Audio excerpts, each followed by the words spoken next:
ये बच्चों हम लोग पढ़ते हैं प्रकाश का परावर्तन क्या है, रिफ्लेक्शन ऑफ लाइट क्या होता है। जरा सुनिए, जब प्रकाश किसी पालिशदार व चिकने तल पर गिरता है पालिशदार व चिकना तल, मतलब ये जैसे चिकना तल है, पालिश पीछे से कुछ किया हुआ है, कोई है, जैसे कहने मतलब है कि हम लोग पढ़ते हैं ये कोई तल है मान लिया, और पालिशदार तल का मतलब है कि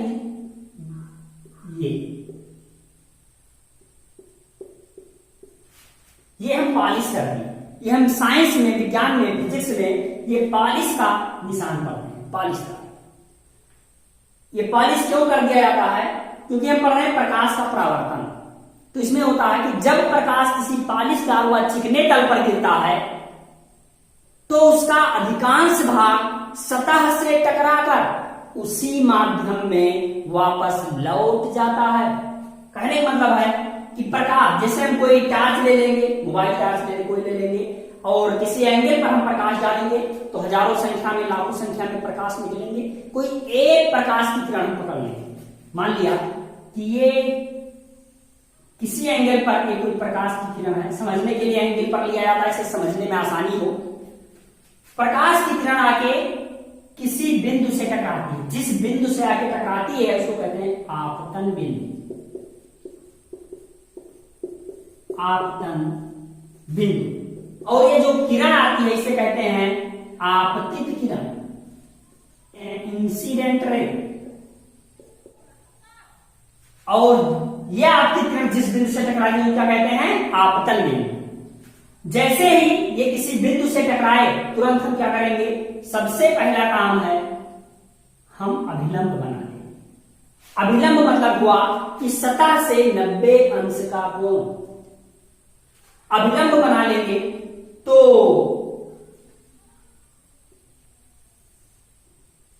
ये किरण वापस उसी माध्यम में लौट गई। इसको हम लोग इसको कहते हैं आपतित किरण, इसको कहते हैं परावर्तित किरण, इसको कहते हैं रिफ्लेक्टेड रे, रिफ्लेक्टेड रे। तो जब प्रकाश किसी चिकने तल से, पालिशदार तल से टकराता है तो उसी माध्यम में वापस देखिए लौट गया। इसी को कहते हैं, इसी घटना को प्रकाश का परावर्तन। तो यह आपतित किरण अभिलंब से जितना कोण बनाती है इसको कहते हैं आई से प्रदर्शित करते हैं, और ये परावर्तित किरण अभिलंब से जितना कोण बनाती है, जितने अंश का, उसे कहते हैं आर से प्रदर्शित करते हैं। इसको कहते हैं आपतन कोण, इसको कहते हैं परावर्तन कोण, इंसिडेंट एंगल और रिफ्लेक्टेड एंगल। तो प्रकाश किसी पालिशदार व चिकने तल पर गिरता है तो उसका अधिकांश भाग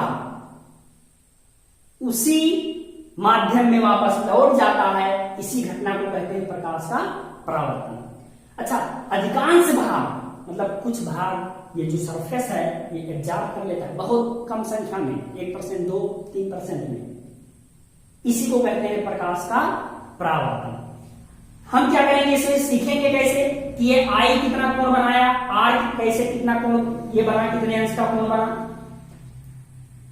सबसे पहले हम अभिलंब को निश्चित करेंगे, अभिलंब डिसाइड करेंगे कि अभिलंब बनाना कहां है। जैसे सरफेस आपका ये है, ये लिया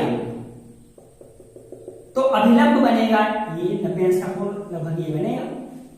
अगर हम सरफेस ये लें तो 90 अंश का कोण मतलब आपका ऐसे आप नहीं बनाएंगे, ये गलत हो जाएगा। सरफेस के हिसाब से 90 अंश का कोण बनाएंगे, ये आपका गलत हो जाएगा। आपका ये सही होगा। ये आप सरफेस ऐसा ले लिए हैं तो अभिलंब ये बनेगा। कहने का मतलब है कि सबसे पहले हम अभिलंब को निर्धारित करेंगे, डिसाइड करेंगे। जैसे सरफेस आपका ये है तो अभिलंब लगभग ये बनेगा, सरफेस आपका ये है तो अभिलंब ये बनेगा, सरफेस आपका ऐसे है अभिलंब ये बनेगा। जैसे भी मतलब सरफेस, सतह के हिसाब से हम अभिलंब को बनाएंगे। और जैसे अभिलंब हम बना लिए तुरंत आपका ये परावर्तन का सवाल लग जाएगा। जैसे यहां आके टकराए, जैसे टकराए उस बिंदु से, आपतन बिंदु से तुरंत 90 अंश का कोण बना दीजिए, उस सतह के हिसाब से 90 अंश का कोण बना दीजिए, तुरंत आपका ये हो जाएगा। इसको कहते हैं प्रकाश का परावर्तन। अच्छा, जो प्रकाश का परावर्तन है, परावर्तन के दो नियम है। लॉ ऑफ रिफ्लेक्शन पढ़ते हैं हम लोग। क्या पढ़ते हैं? Law of reflection. चलिए हम लोग देखते हैं परावर्तन के नियम, लॉ ऑफ रिफ्लेक्शन क्या है। परावर्तन के दो नियम होते हैं। कितने नियम होते हैं? दो नियम होते हैं। पहला नियम क्या है इसका? प्रथम नियम,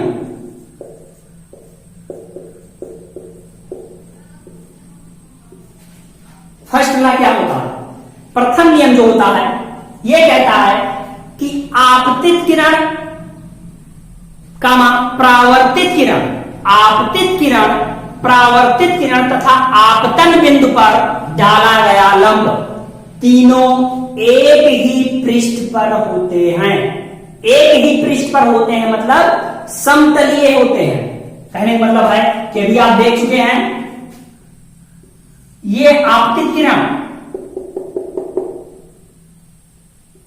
ये आपका नॉर्मल अभिलंब और ये परावर्तित किरण, ये तीनों एक ही तल में होते हैं। देखिए जरा, एक ही तल में है, ये अलग अलग तल में नहीं है, अर्थात क्या? समतलीय होते हैं। ये क्या है?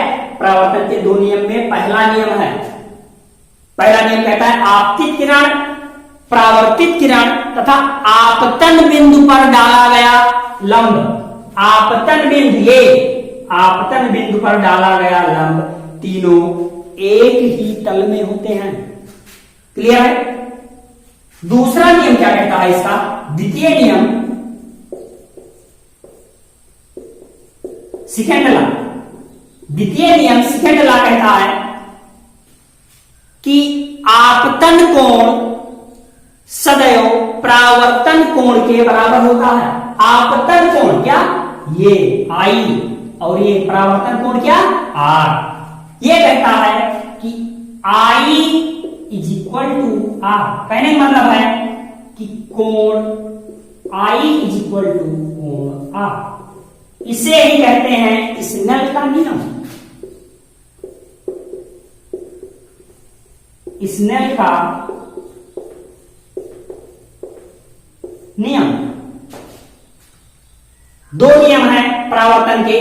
पहला नियम कहता है कि आपतित किरण, इंसिडेंट रे, रिफ्लेक्टेड रे और नॉर्मल तीनों एक ही तल में होते हैं। दूसरा नियम क्या कहता है कि जो है आई, कोण आई मतलब आई आर के बराबर होता है। ये इसके दोनों नियम है। जैसे आपका कोई सवाल है, इसे कह दिया आपसे कि ये कोई तल है और ये कोई आपतित किरण है, तो कह दिया कि ये, इसे कहते हैं परावर्तक पृष्ठ। क्या कहते हैं? परावर्तक पृष्ठ। तो ये किरण आके टकरा रही है, इसे कहते हैं पॉइंट ऑफ इंसिडेंस, आपतन बिंदु। ये जो है तल से 30 अंश का कोण बना रहा है। तो बताइए परावर्तन कोण का मान बताइए, आपसे पूछेगा। तो देखिए जरा, तुरंत हम क्या सीखे कि जैसे जिस तल, किसी तल से किसी बिंदु से आके टकराए आपतित किरण, तुरंत हम क्या बना लेंगे? अभिलंब बना लेंगे। तो तुरंत जब यहां अभिलंब बनाएंगे, अभिलंब मतलब क्या होता है? 90 अंश का कोण। जब ये 90 अंश का कोण पूरा है और ये जो आपतित किरण थी 30 अंश का कोण तल से बना रही है, तो ये कोण कितना हुआ? 90 माइनस 30। ये कोण कितना हुआ? 90 डिग्री माइनस 30 डिग्री। कितना आया? 60 डिग्री। कितना आया? 60 डिग्री। ये आ गया 60 डिग्री। इसका मतलब है, आप अभी पढ़े स्नेल का नियम कि जितना अभिलंब से जितने अंश का कोण आपतित किरण बनाती है, परावर्तित किरण भी अभिलंब से उतने ही अंश का कोण बनाती है। जैसे ये 60 डिग्री का है, तो ये कितने का हो जाएगा? 60 डिग्री का। इसी तरह से आपसे सवाल इसमें मिलेंगे, तो आप पूरा परावर्तन जो प्रकाश का है, लॉ ऑफ रिफ्लेक्शन पूरा तैयार कर लेंगे। Thank you.